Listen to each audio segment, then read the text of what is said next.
Hey guys, my name's Caitlin Morris with Signature Premier Properties, and today we have another kvCORE tutorial for you. So kvCORE is our tech platform that is completely free for all our agents, and there's some really great lead generation tools wrapped in with it. So one of the great ways to generate leads is by creating squeeze or landing pages, and today we're going to go over squeeze pages. So squeeze pages are individual websites that you could make that showcase specific properties. So you can add it as a tab to your original website to make it a little more customized.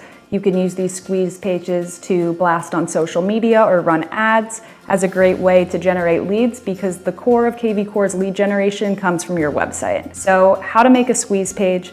First, you're going to go to lead engine on the left-hand side and then build squeeze page. From here, it's similar to a property alert. You're pretty much entering all the criteria that you want it to show for homes. So I'm going to do a multi-property just to show you. For location, I'm going to type in Huntington, wait for it to load, and then choose the option that says city:Huntington. It just works the best that way. You could do multiple towns, but I'm just going to keep it at Huntington.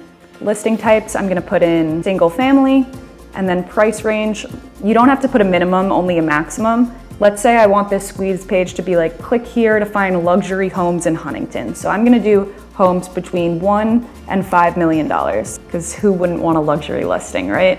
And then I'm not going to put in any more criteria, but under hashtags, I'm going to put in Huntington luxury in case I want to tie this to a campaign. All this pretty much means is any leads that come in through this website will be automatically hashtagged with whatever you put in here. And now I'm just going to click on generate link. So now it gives you two links. It doesn't really matter which you choose. They both go to the same website. So I'm just going to grab the short link, highlight it, right click, copy. And now in a new window, I'm going to see what this website looks like. So now this is an example of a squeeze page, and pretty much it's just bringing you to a page on your website that has this specific search criteria. In my next tutorial, I'm going to show you how to add this as a custom page to your website that is a little helpful for the application side of this, because now you just have this website. What do you do with it? Yeah, you can post it on Facebook, share it, say, click here to find luxury homes in your area. It's a great way to generate leads. I hope you enjoyed this tutorial, and let me know if there's any other videos you'd like to see.